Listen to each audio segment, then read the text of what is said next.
Essential nutrients are components in food that your body can't make on its own, and that we need to grow, function, and stay healthy. So we must get these nutrients through our diets. There are 6 classes of essential nutrients. Carbohydrates are the main source of calories or energy in the diet. Fats also give us energy and help with normal growth and development, immune function, vitamin absorption, hormone production, and more. Proteins and the amino acids they are made of are major structural components of our body's cells and are responsible for building and repair of tissues and maintenance of muscle and lean body mass. There are 13 essential vitamins which have important jobs such as keeping our nerves healthy, helping us resist infection, assisting with blood clotting, and keeping our metabolism running. Minerals are only needed in small amounts, but play a vital role in muscle contraction, fluid balance, food digestion, bone building, blood pressure regulation, and more. Water is also an essential nutrient that delivers other nutrients to cells, regulates the body temperature, acts as a shock absorber and lubricant, and helps in the removal of waste from the body. Bioactive compounds are not considered essential because they haven't been shown to lead to deficiencies if they're missing in the diet. However, they may positively impact health. Bioactives are a big part of nutrition research as scientists are trying to better understand and unlock their potential health benefits. Bioactives that you have likely heard of are carotenoids.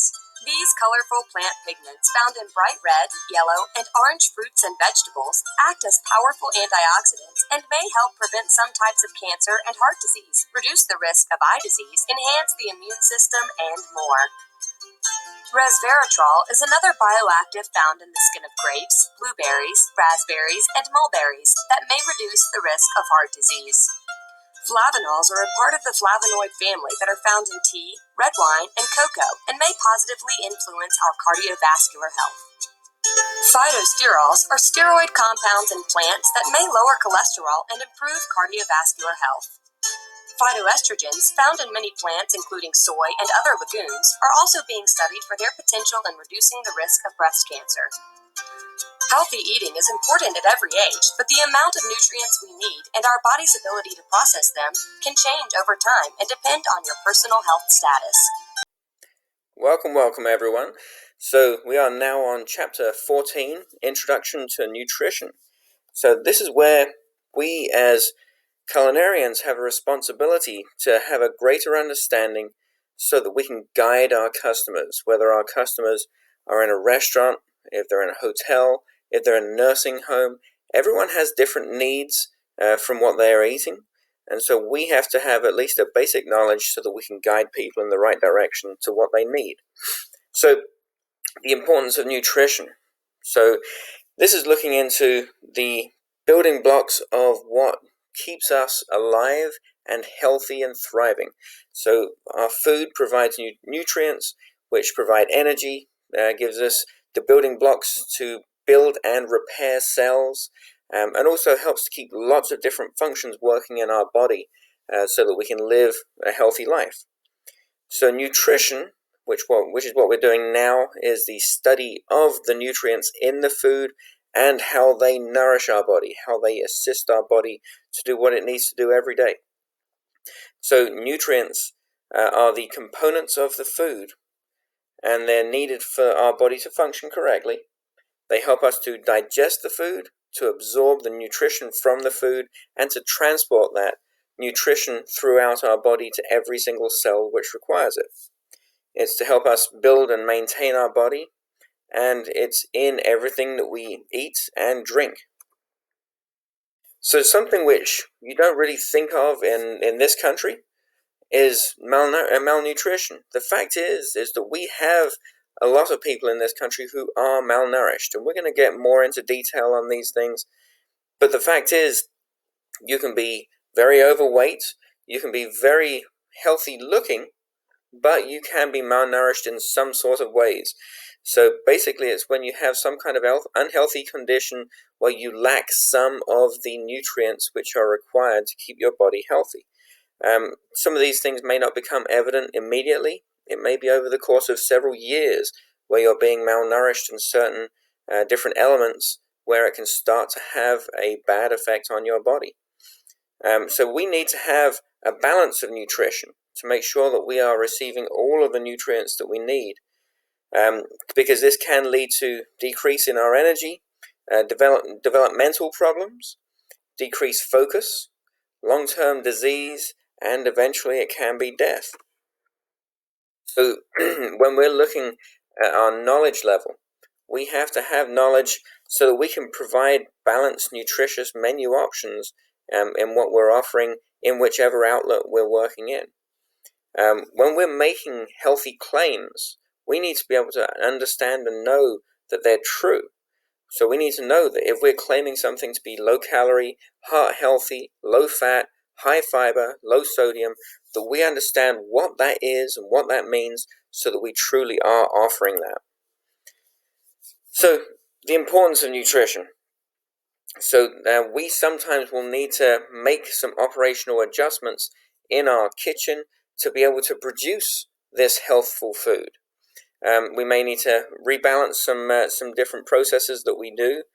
We may need to look at and adjust what kind of profit we're making in order for us to be able to provide foods of high nutritional value.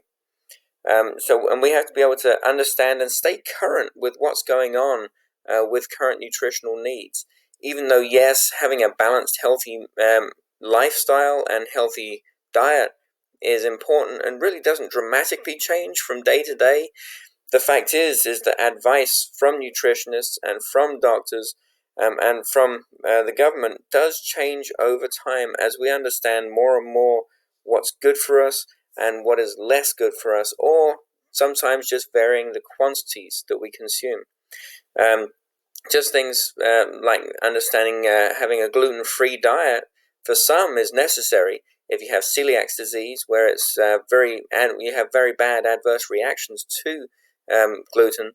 But the fact is, we've discovered that for a lot of people, if they follow that similar diet, they can actually lose a significant amount of weight. Not because they're not specifically eating gluten, because they're eating less sugars in their diet. So different things like that can change over time, and it can draw on certain demands, and we need to know what those demands are so that we're staying current with the needs of the population. So before we start getting into this, I have a quick little video that I want to show you guys on YouTube. This is talking all about macronutrients. And these are the big parts of what we eat, the largest quantities of what we eat.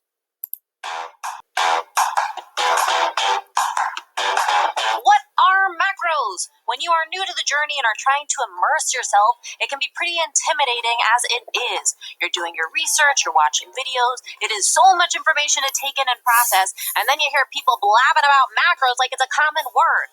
Macros say what? So macros are simple, but we could talk forever about them. I'm going to do my best to extremely briefly break it down. Macros are macronutrients. Macronutrients are nutrients that provide calories and energy.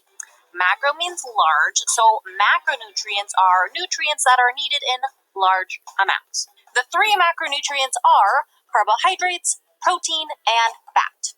Each macronutrient provides calories, but they provide different amounts. Carbs provide 4 calories per gram, protein provides 4 calories per gram, and fat provides 9 calories per gram. If you look at a nutrition label and a product has 10 grams of carbs, you know that about 40 of those calories are from carbs, because 10 times 4 is 40.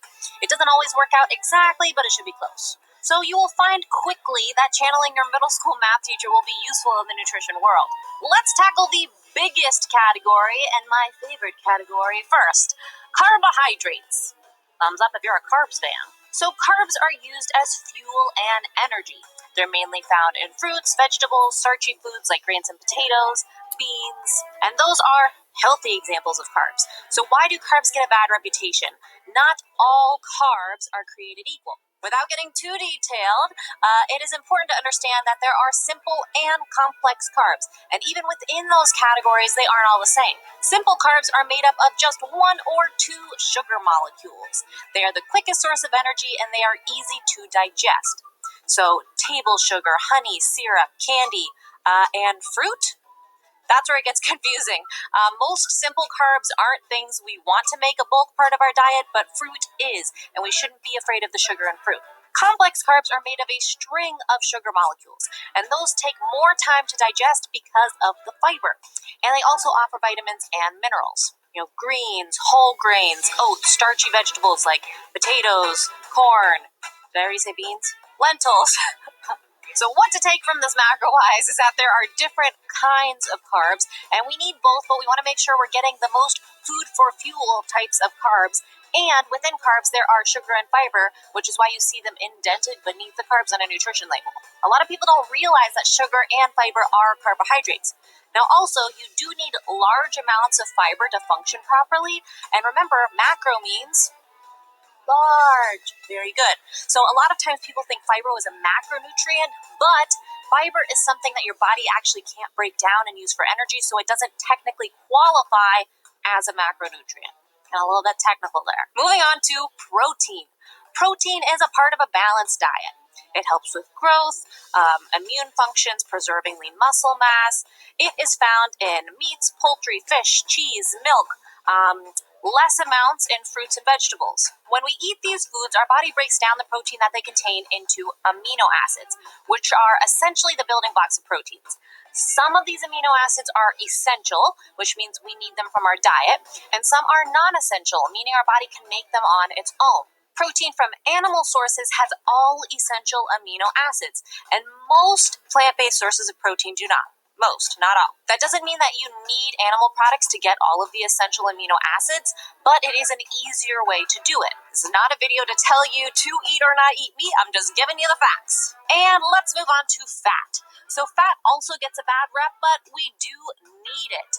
After all, it is a macronutrient for a reason. We need fat for growth, development, energy. It's actually the most concentrated source of energy, vitamins, and minerals. So this is where we get many of our micronutrients as well.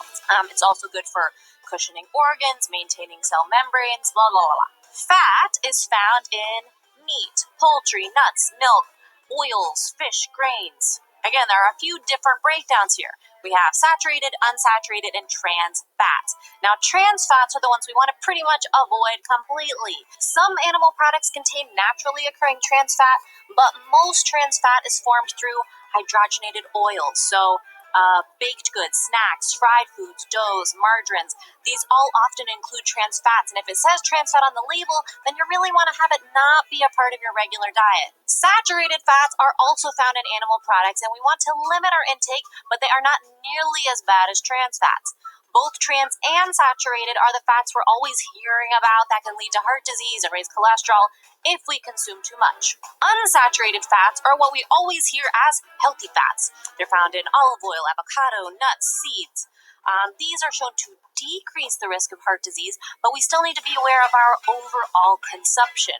Which leads me to the most dreaded part that I hate talking about. How much of each macro do we need? I cannot tell you that. I can share the recommended amounts, which are very debatable, but sharing anything else would just be my opinion, which is not what this is about. And different lifestyles and different diets promote different ratios. You really have to find the one that works for you. A basic guideline and starting point would be those recommended levels. What I want you to keep in mind is those numbers that we talked about at the beginning. So 4 calories per gram of carbs and protein, 9 calories per gram of fat. So this means fat is almost double the calories per gram, which is why we have to consume less of it, especially if we're consuming larger amounts of other macronutrients, because at the end of the day, our calorie intake does matter. As a human, you only need a certain amount of energy and calories, and that number can vary greatly by person based on your history, your fitness level, lifestyle, metabolism, genetic predisposition, but it still does matter. I am not here to argue with you on which lifestyle is best. Redefine health. If you're saying, well, people that are keto eat large amounts of fat, that is absolutely true, but they also eat minimal carbs. So they are getting their calories from the fat and the protein instead of the carbs.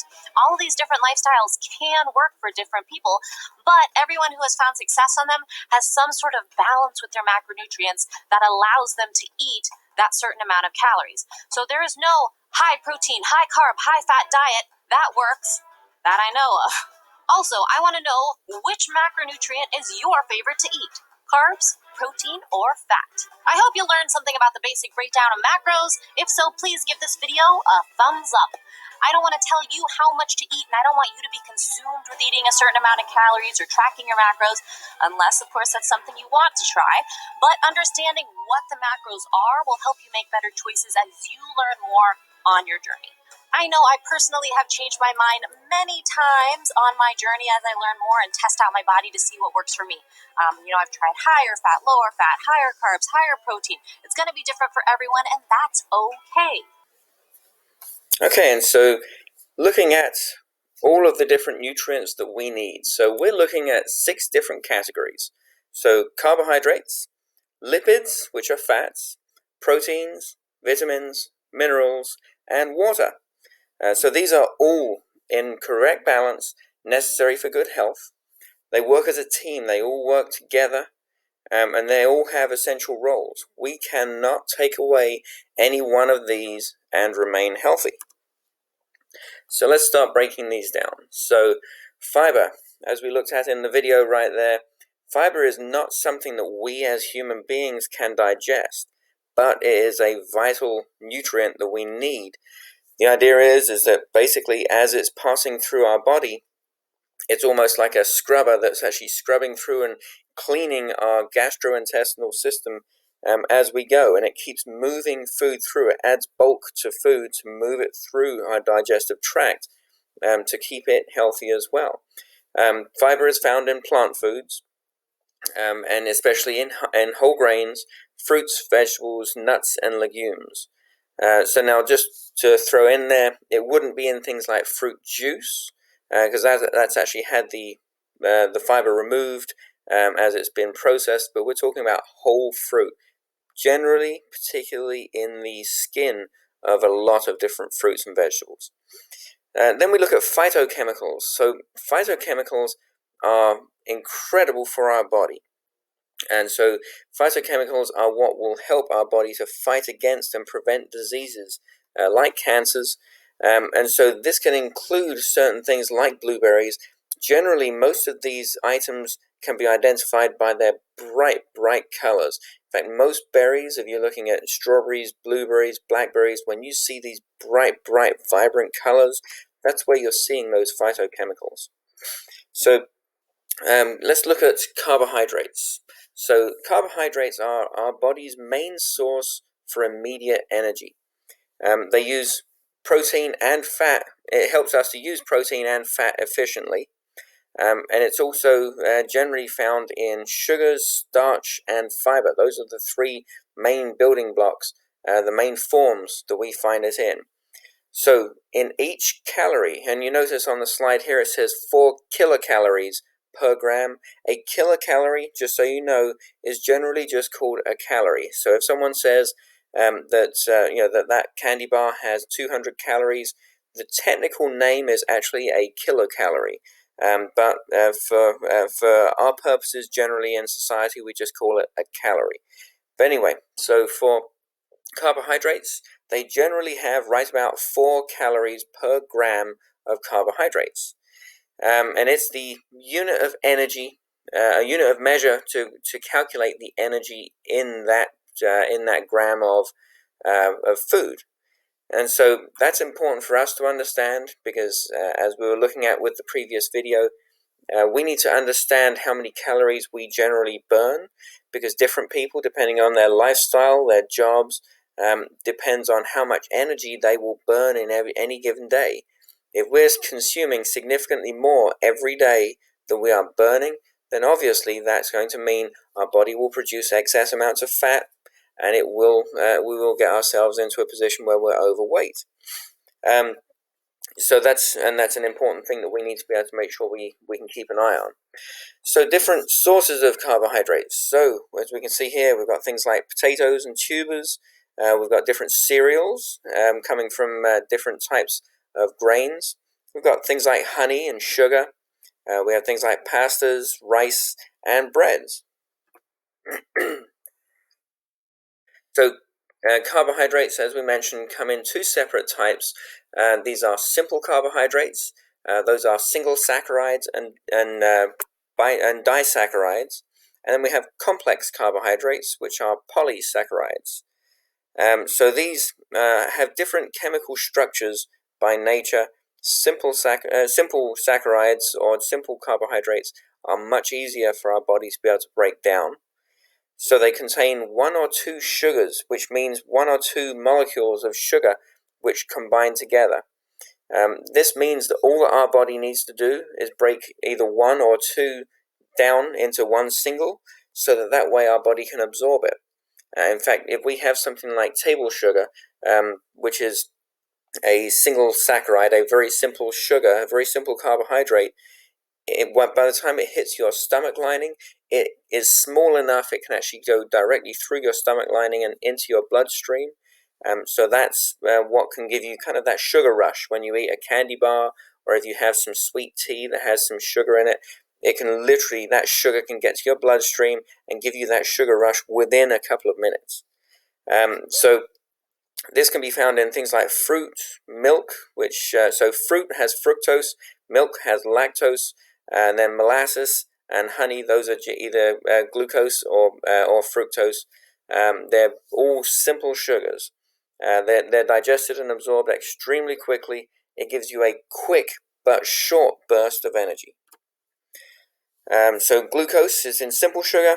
It's the primary source of energy that we use in any given day to get a very quick burst of energy.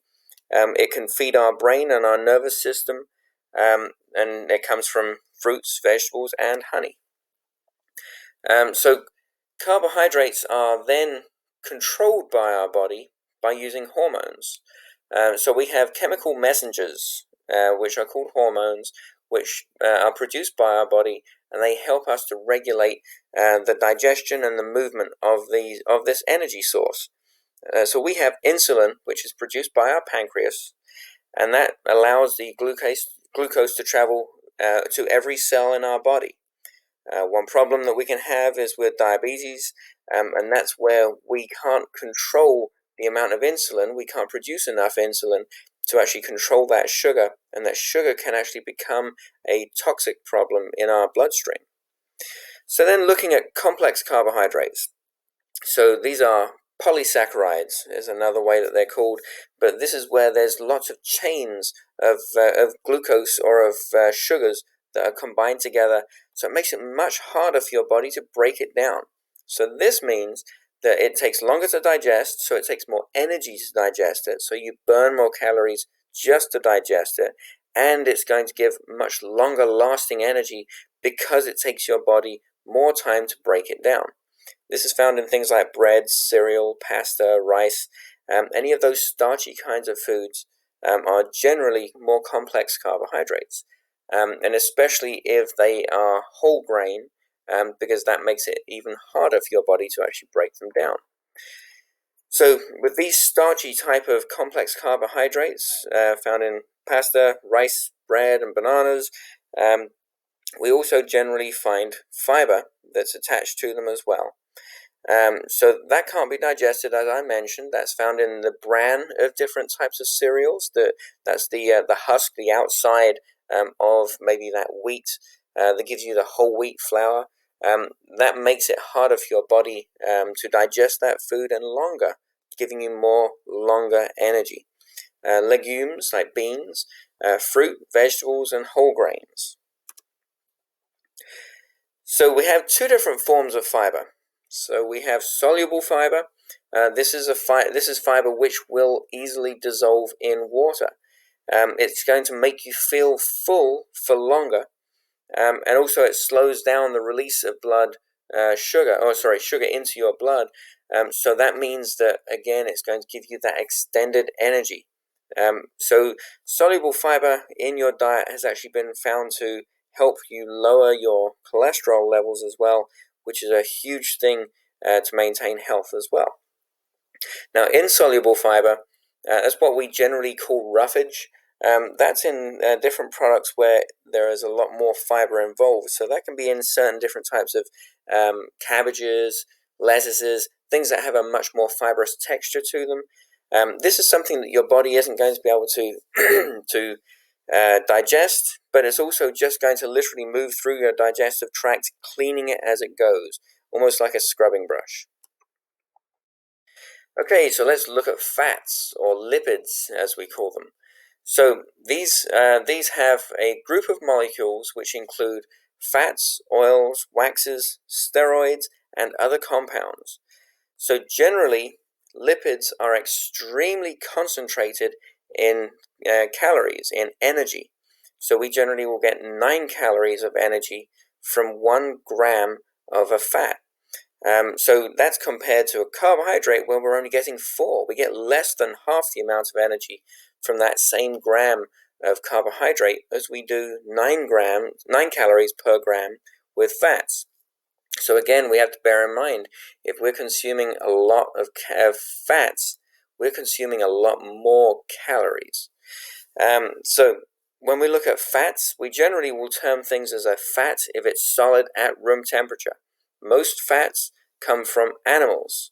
If you think about things like butter, lard, or actually rendered down fats like bacon fat, things like that, when they're at room temperature, they're solid. Most other things are oils if it's liquid at room temperature, and those generally are coming from different plant products. If you think about vegetable oils, olive oil, things like that. So with lipids, we need to look at some essential things which they carry. So they carry vitamins or vitamins, which are very, very essential for our health. So they carry 4 different vitamins, A, D, E, and K. So it's important we remember, and try and remember that. I always remember it as ADEC, but A, D, E, and K vitamins are all fat-soluble vitamins.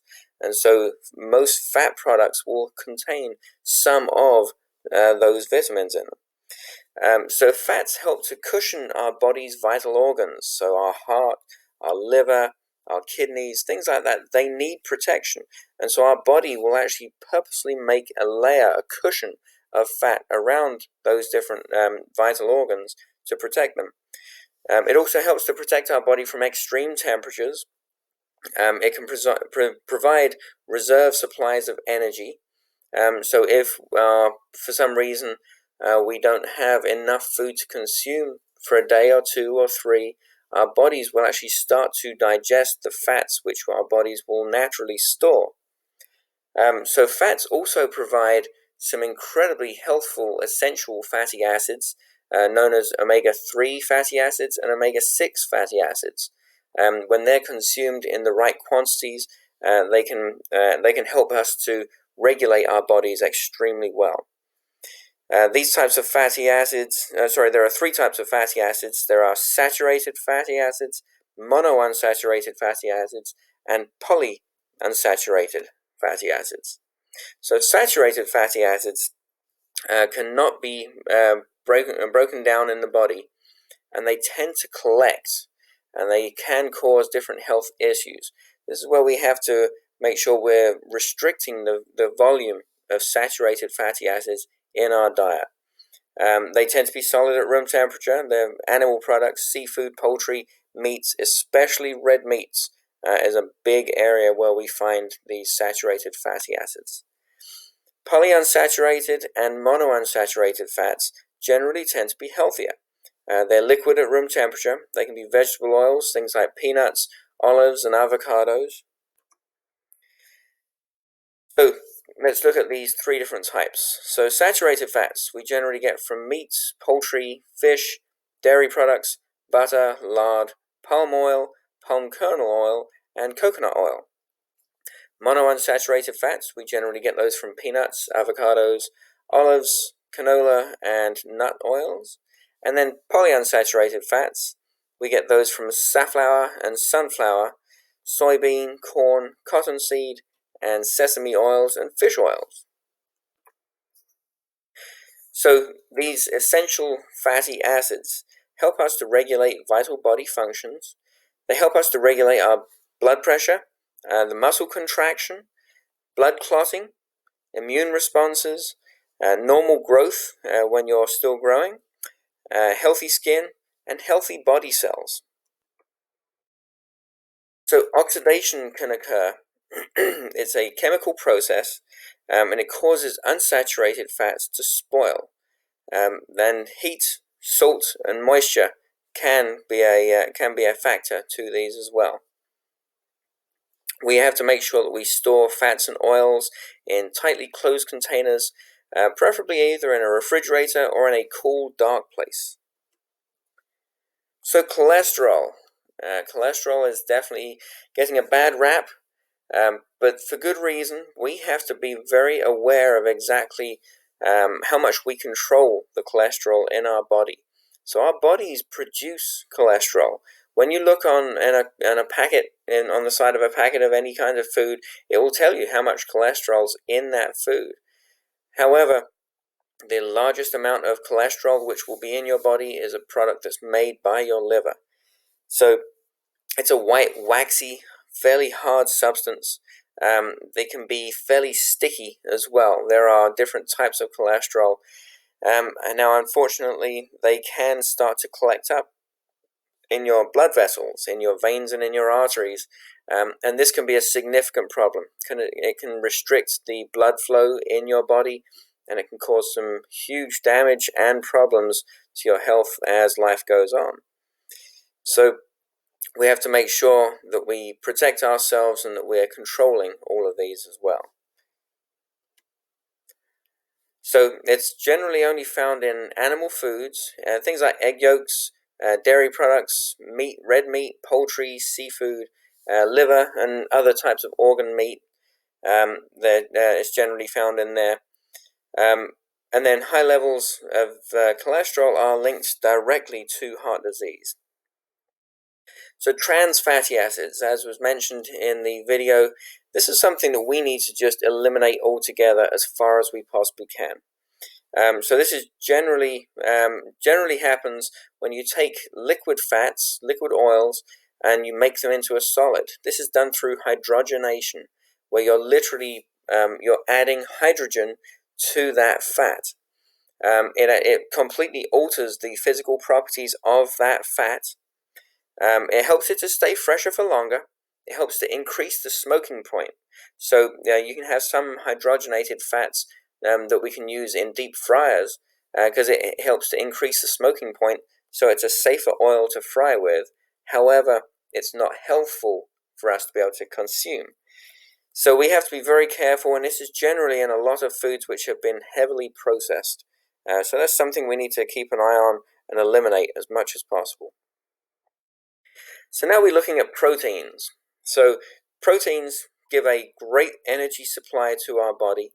They help our bodies to build new cells, and it helps our bodies to repair injured cells. So proteins are made up of building blocks called amino acids. So there are 20 amino acids in foods in total. And so this is something that helps to feed our muscles, the different tissues in our body, to help us to produce enzymes and hormones that help to regulate our body. It's a great supply of nitrogen for growth and maintenance in our body. It helps our body to maintain the correct fluid levels and the acidity levels in our body as well. So the lipoproteins are transporters within our body as well. So when we look at the building blocks of amino acids, we have to be aware that out of those 20, there are 20 essential amino acids. What this means, essential amino acids are the type of amino acids that our body cannot produce by themselves. So the other 11 amino acids our body can produce from various different products coming into our body. However, those 9 essential amino acids we have to get from food that we consume. Generally speaking, those 9 are not in most vegetable proteins. We might only find a few in vegetable proteins. So if you're a vegetarian, especially if you're a vegan, it can be very difficult to get your full 20 amino acids from the foods that you consume. It's not impossible, but it's difficult. So you have to look at consuming either the few types of vegetable products that do have all of those amino acids, or you have to make sure that you are combining different vegetable foods that overall will give you all of the amino acids that you require. So looking at large quantities of protein can be found in meat, eggs, cheese, beans, nuts, and legumes. Vegetables and grains can contain them, and again, in the same way that carbohydrates had their energy source, there are about 4 calories per gram of protein, the same as carbohydrates, and again, less than half of what is in fat. So proteins help to feed our body so that we can produce hair, skin, nails, muscles, tendons. So looking at complete amino acids, so this is where you find them in meat, poultry, fish, eggs, and dairy products. Incomplete proteins tend to lack one or more essential amino acid, as I mentioned, and they're generally in plant sources, where you have to combine different plant foods with animal proteins to try and get complete protein consumption, or you have to be very careful if you're a vegetarian or a vegan to get that full complement.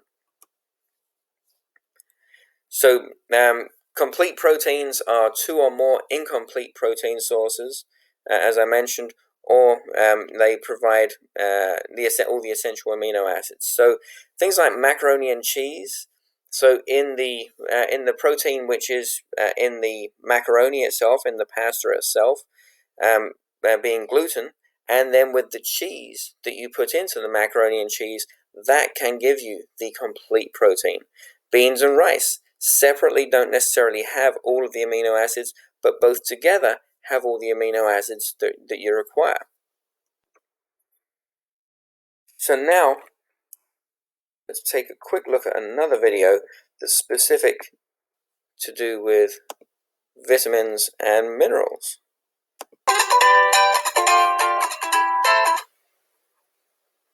Hi, welcome to the Doctor's Kitchen. Today's video is going to be a little bit different. We're going to be talking about all these terms like vitamins and minerals and antioxidants. What are they? How do they relate to each other? Why are they so important for us? The aim of this video is to give you a broad understanding of all these different terms without going into too much unnecessary detail. Let's start at the top. Nutrition. This is anything that you put in your body to allow it to survive and grow. We broadly categorize these into 2 subjects, macronutrition and micronutrition. Macronutrients are things like proteins, fats, and carbohydrates. These are needed in large amounts to form the structure of our bodies, the muscles, the energy source. This is a massive subject in itself. I'll do another video on that side because it's quite controversial, particularly with fats. Today, let's focus on micronutrients. So these are things like vitamins and minerals that we need in minute amounts, but they are just as important as the macros. And in this subject, I want to talk about antioxidants and something quite dear to me, phytochemicals. Vitamins. These are organic chemical compounds that we either don't make enough of in our body or we don't make at all. Therefore, we need to get them from food.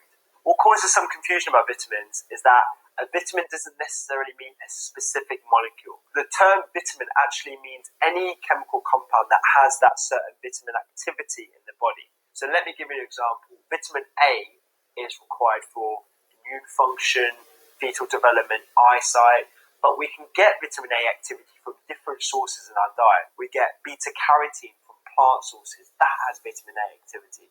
And we also have retinol that we get from animal products, that has vitamin A activity. Also, those terms can be used interchangeably. So some people might be talking about vitamin A and say beta-carotene in the literature. Let me give you the bigger picture. There are 13 different vitamins. Some dissolve in fat and some dissolve in water. Why is this important? Well, we're less likely to become deficient in the ones that dissolve in fat because we can store them.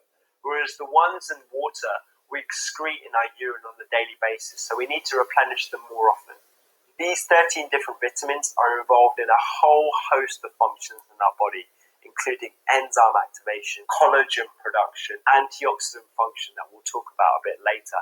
I could go through the entire list of vitamins and regurgitate to you all the information about what their function is, why they're important, but that would be incredibly boring for you.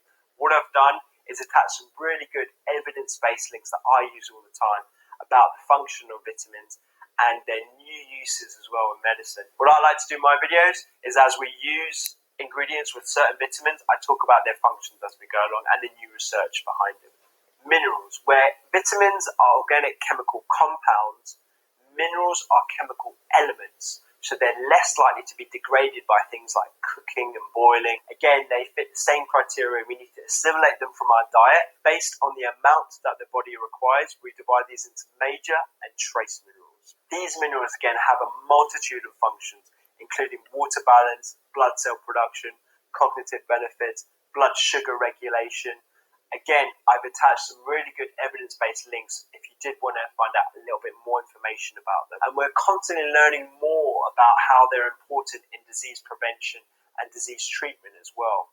Don't worry or stress too much about the individual impacts of all these vitamins and minerals on the minutiae and pathways and how it impacts on specific functions in the body. What I do want you to grasp is the bigger picture for diet in general. And these are your take-home messages. Be supplement wary. Only supplement if you discuss it with your doctor or you have a specific deficiency, because minerals in particular work in antagonistic pairs. That means you could be supplementing one and it could be counterproductive to another.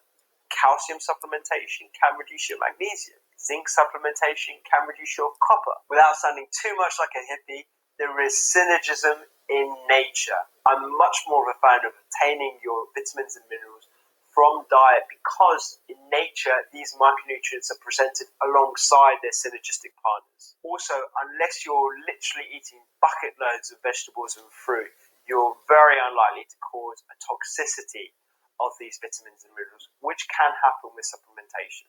Vary your diet. If you're otherwise healthy, you will not have a vitamin or mineral deficiency if you vary your diet using the rainbow colors that nature has presented for you. In the food tutorials that I do, I try to put the vitamin and mineral content of the ingredients next to it, just to give you an idea of how a varied diet can contain a whole host of different micronutrients.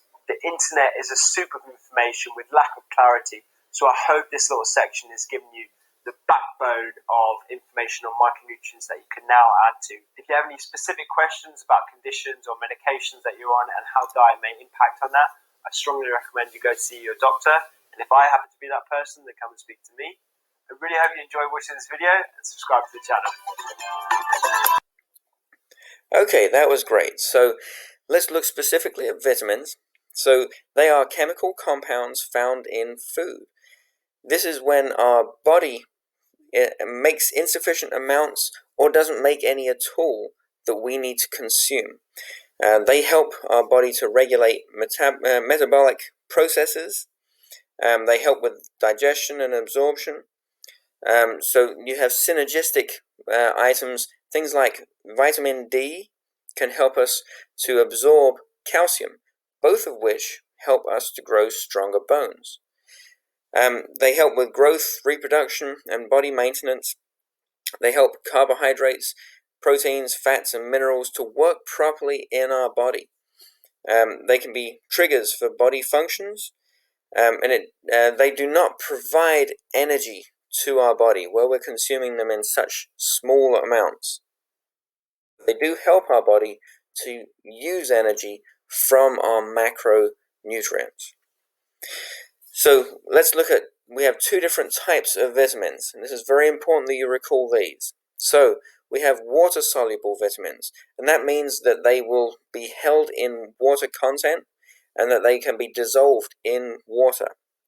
So you have the vitamin B complex group of vitamins.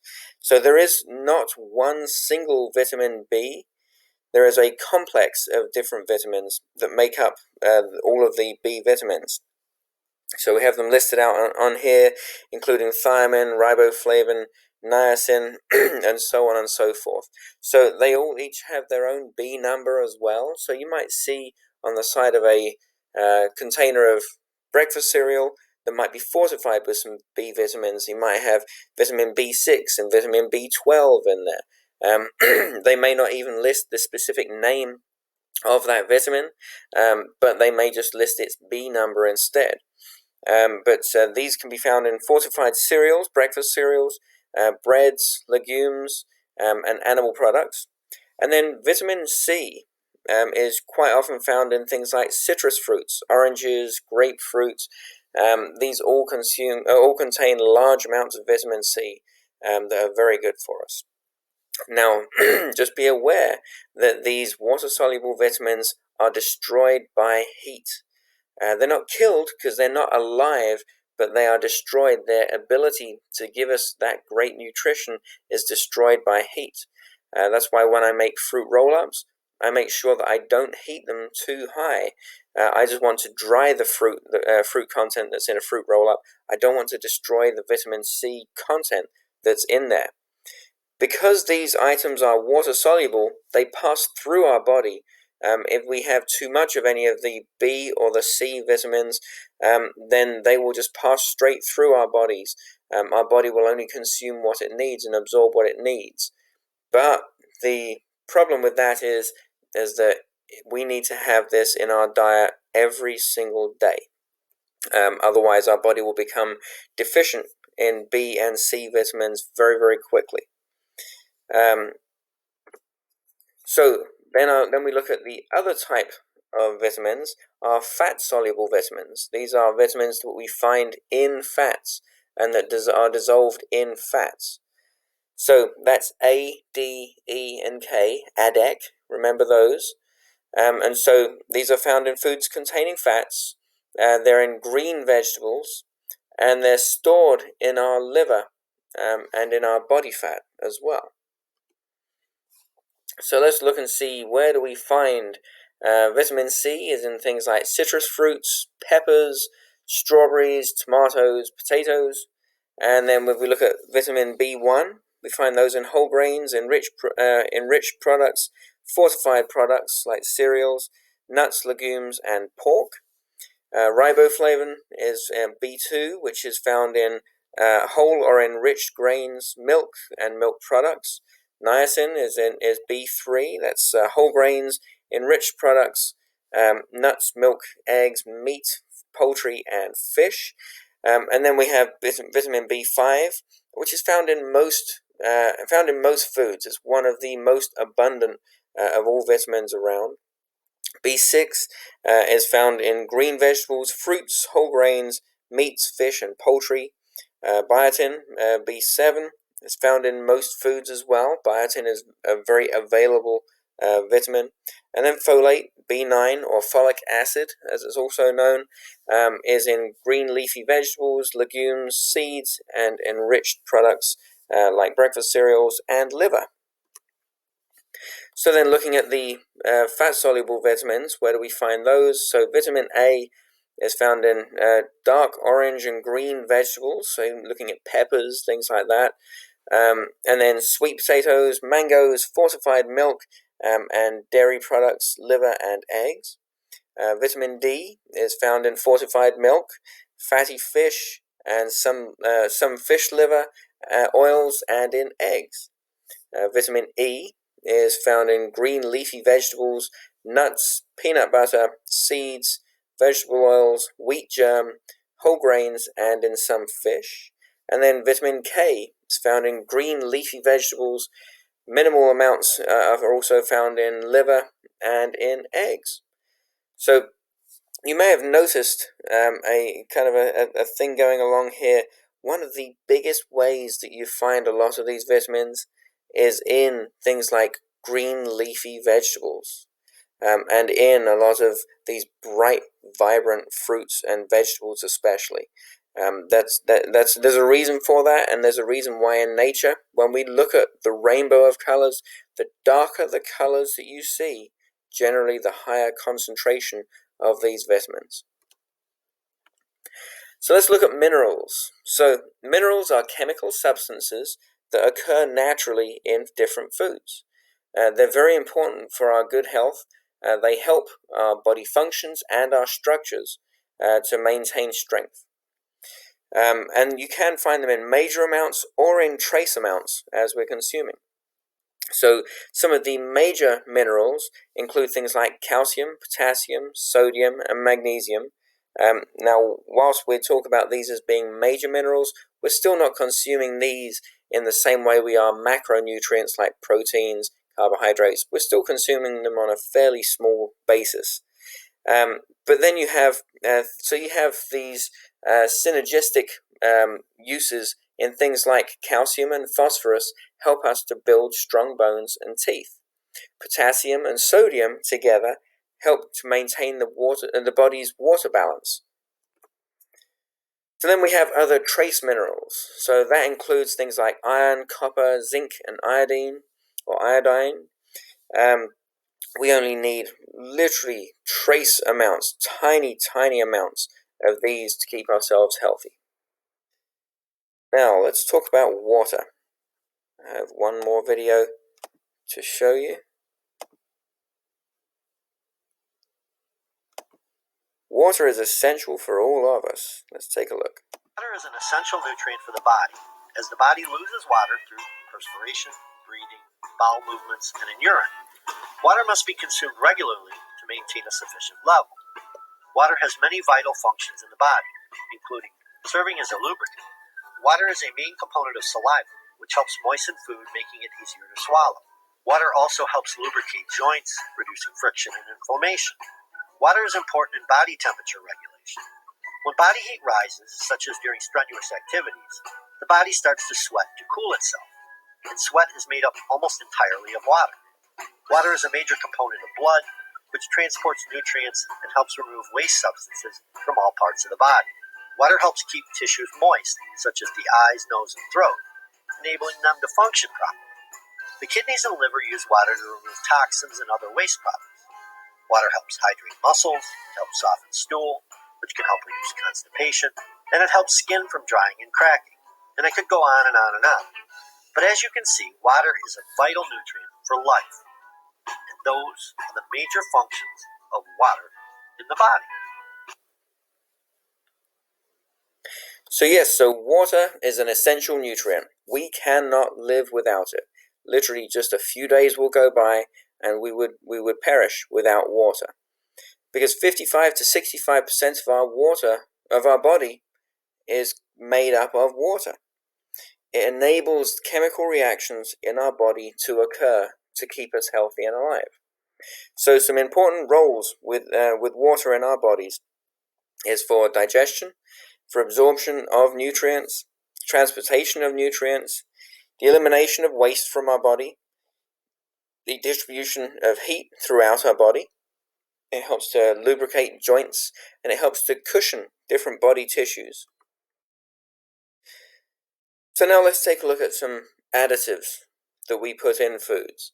These aren't specifically necessarily items which are for health purposes, but they're things that we need to be aware of so that we understand their purpose and also if they are necessary. So we have different types of food additives. Some are natural, some are extracted from foods, and some are synthetic. They're man-made. So we can have things like salt, baking soda, vanilla, yeast. These are all food additives. All food additives are regulated by the FDA, the Food and Drug Administration, by the federal government. So the primary reasoning for additives is to improve flavor, to improve the color or improve the texture, to help to retain the nutritional value of foods, to prevent spoilage, and to extend the shelf life of foods, to keep them shelf stable. Let's take a look at our entire digestive system, and this is simplified so you understand the basics. But so we start down, we start our digestive system starting with our mouth. So we have our teeth that grind food down into smaller pieces.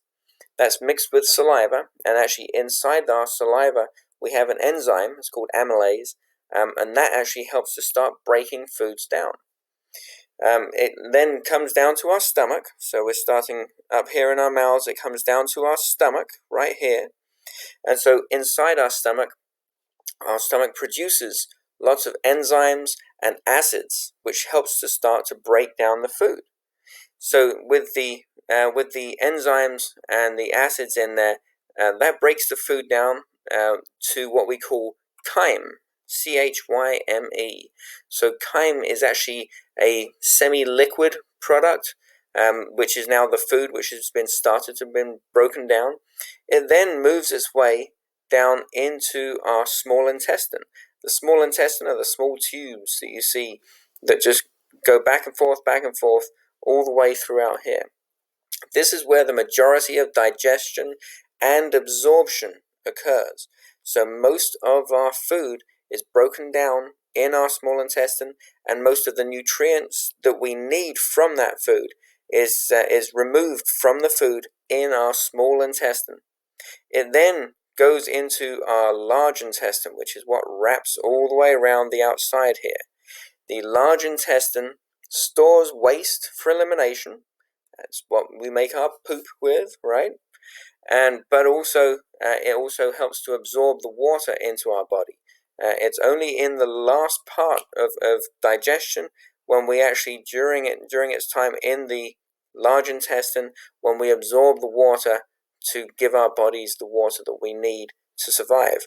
This way, as the chyme that goes through, remember the broken down food goes through our digestive tract, it's still a liquid product, so that way it keeps on moving. We don't want to remove the water from there early, otherwise things can get kind of jammed up in there. So it helps to keep everything moving. It's just in the large intestine, right before it's going to be expelled from our body, that we remove the water, and then it's excreted out after that. So let's overall look at what is a healthy diet. So it should include things like fruits, vegetables, whole grains, fat-free or low-fat milk and milk products. Lean meats should be our major source of meat, and so we should be careful with things like red meats to limit how much of that we're consuming. Poultry, fish, beans, eggs, and nuts.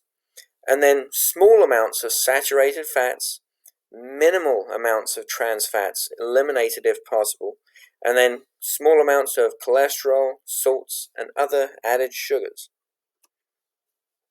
So when we look at a healthy diet, we have a dietary reference intake, a DRI. So this is what's recommended, a recommended daily nutrient and energy intake amount.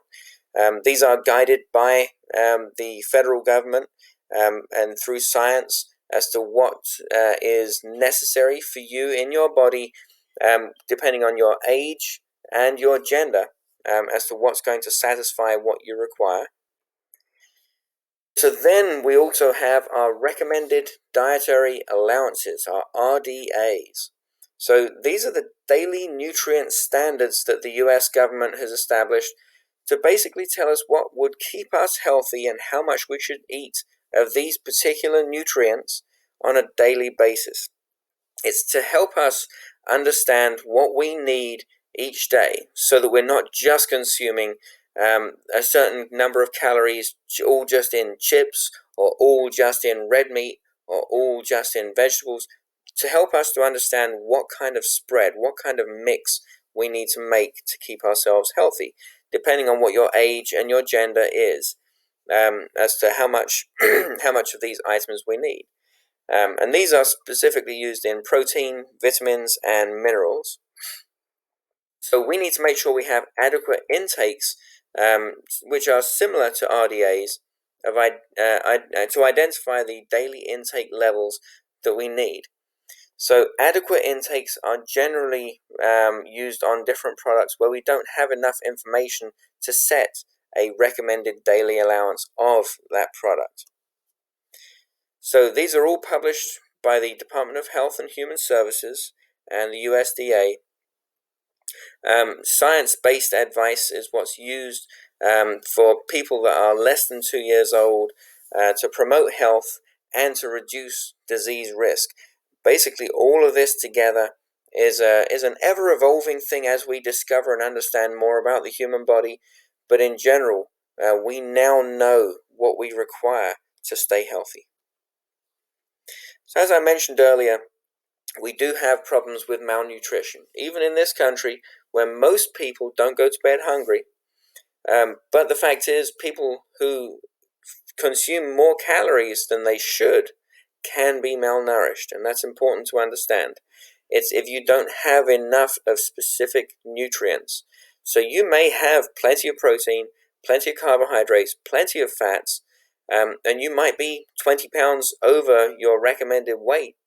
But the fact is, you could be malnourished in something like folic acid because you don't eat enough leafy green vegetables, or you may be deficient in vitamin C because you don't consume any citrus fruits or anything that contains vitamin C.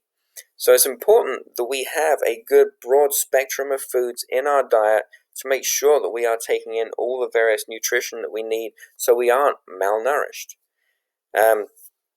And making those smart choices sometimes, and actually we've experienced in the last not too long of a time with some food shortages in some areas where we've had some food insecurity.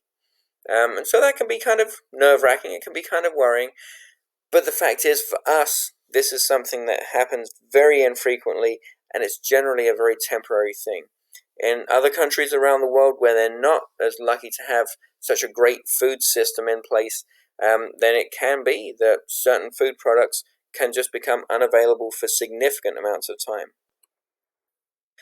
So looking at overweight and obesity problems in the United States, this is a significant problem that we face and that we'll continue to face.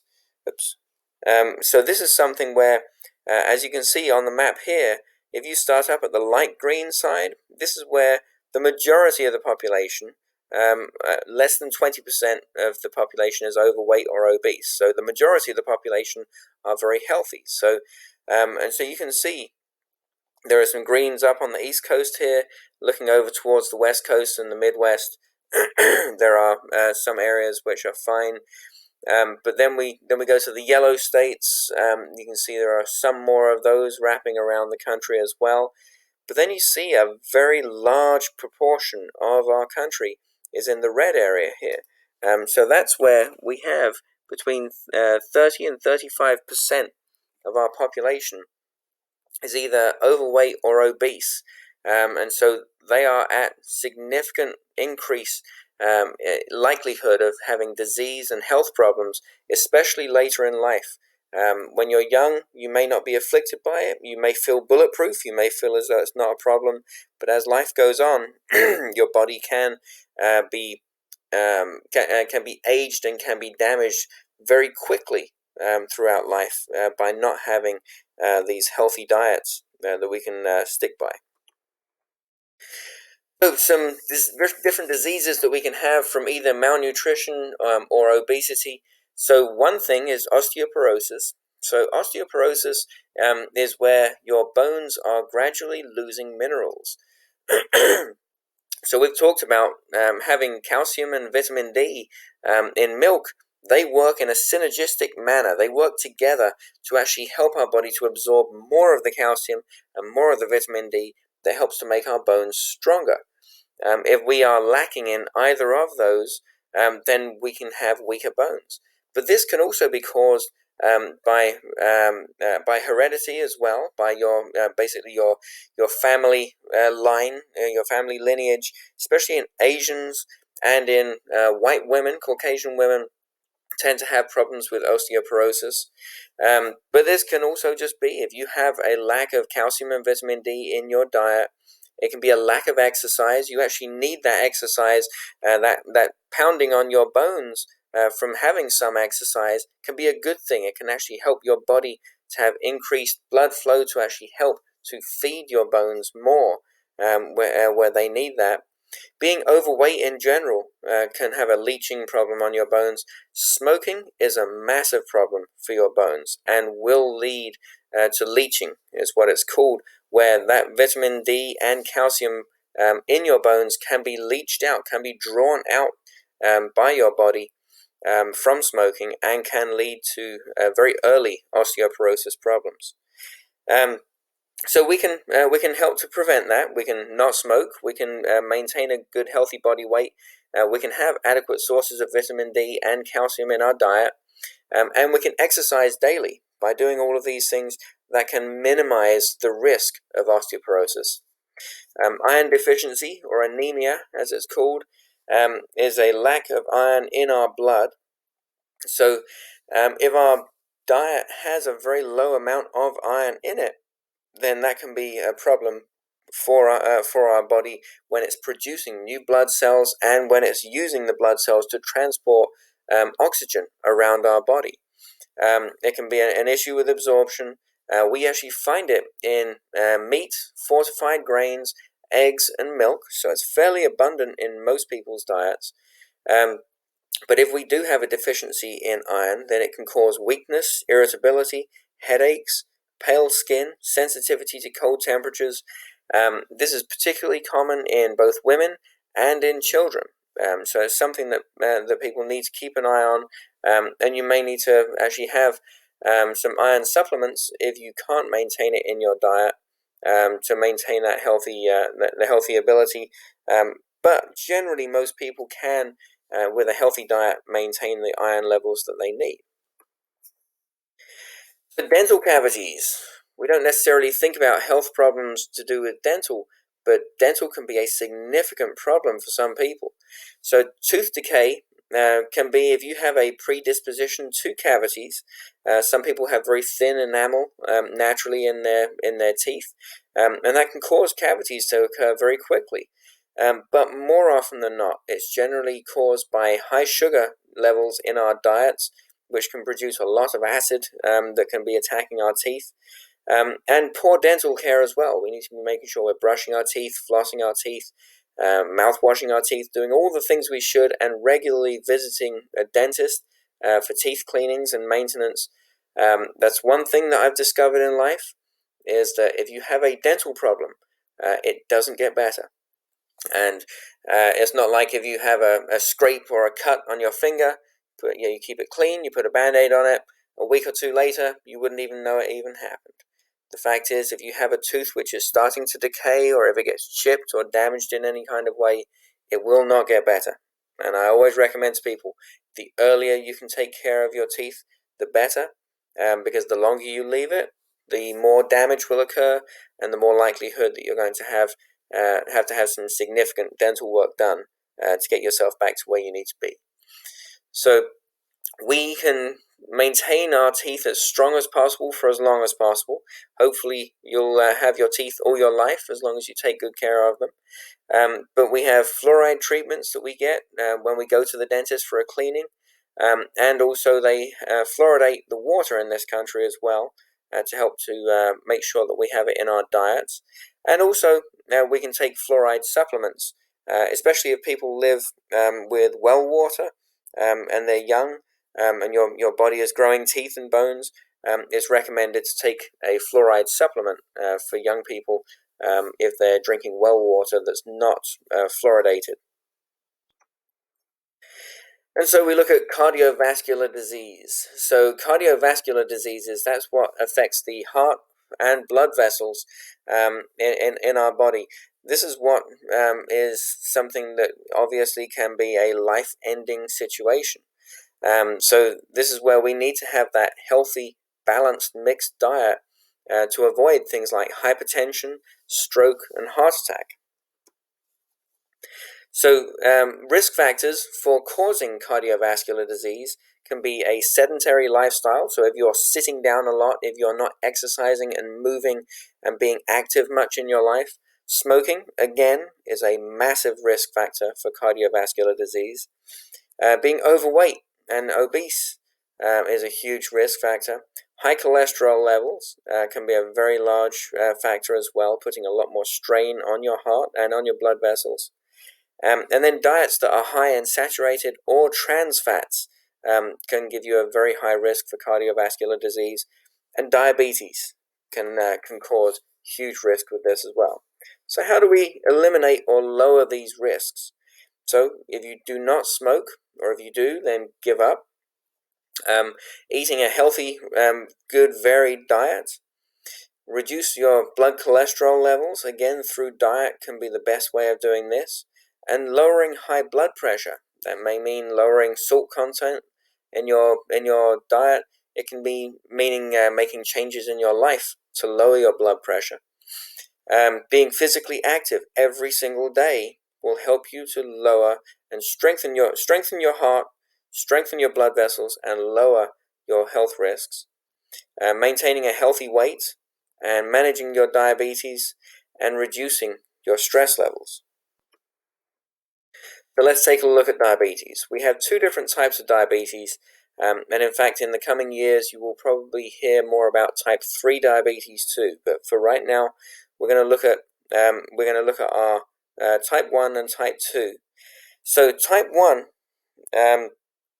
is where your body cannot regulate your sugar levels properly in your bloodstream. And so type 1 is when it's developing during childhood. This is something where it's no fault of your own. It's just something which unfortunately your body isn't producing the right amount of insulin, and so it requires insulin injections to keep your health up. Type 2 diabetes is more common, and unfortunately this is something which is a man-made problem. This is something where we have huge challenges in this country, but it's something we can do a lot about. It develops in adults, especially who have obesity issues. Diet and lifestyle changes can make a massive difference and can actually make a lot of people's diabetes, type 2 diabetes, go into remission. This is definitely something that's more optimal than having insulin injections and having to inject yourself multiple times every day. But it's something that's hard because you have to make some big life changes in order to achieve this. And then hyperglycemia is when you have high blood sugar levels in general. That can be a very dangerous situation for you as well. So who lives with diabetes? Well, about 29 million Americans right now. Diet, physical activity, medication, and healthy weights can help with diabetes and can help you to maintain a longer, healthier life. When you're purely relying just on medication and not making any other changes, then unfortunately this can go downhill fairly fast. It can cause blindness, it can cause seizures, kidney failure, heart disease. It can actually create circulatory problems with the circulation of blood throughout, especially your extremities. So things like toes, feet, legs, hands, and arms can have blood problems where they're not having good blood circulation throughout, and it can end up with having problems of having to have limbs removed because they die from a lack of having that blood circulation, bringing oxygen and nutrition to those tissues. It can result in coma and death. It's all about managing your carbohydrates. So you need to make sure, if you do have diabetes, to get with a registered dietitian, and you need to talk through all the life changes you need to make to try and get yourself to a healthier position so that you can live a longer, healthier life overall. And people do it. People do it every day, but it's a very big change. Okay, so looking at cancer. So there are some cancers which unfortunately just happen, and cancer is an awful thing which afflicts pretty much every family in the United States. However, we are discovering more and more that obesity can increase the chances of developing cancer by a significant amount. So these cancers, breast cancer, colon cancer, endometrial, esophageal, kidney, and prostate cancers are generally caused or are generally developed with more opportunity to developing them in people who are obese. So how do we reduce our risks of those cancers and most other cancers too? Well, we need to be consuming fruits and vegetables, especially the vegetables, in larger amounts. We need to limit our red meat consumption, and we need to get regular exercise.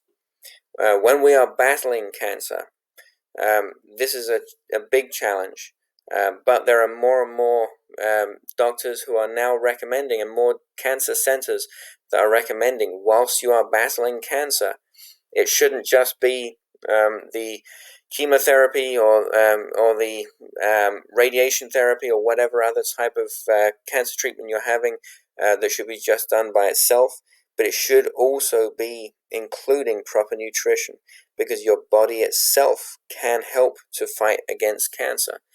So when you're looking at that, you need to again have more information from a dietitian and a nutritionist to help you to understand what kinds of things you can do. But unfortunately, when you are battling cancer, one big thing that a lot of people find with the treatments, it actually takes away a lot of your appetite, and it causes nausea as well. So it can be really difficult to try and find that balance. But in general, that's that's something that is now more and more recommended to get you hopefully back to health afterwards as well. So I hope this all helps. Please talk to me if you need any more information on anything. Go back and review a few things if I went over it too quickly.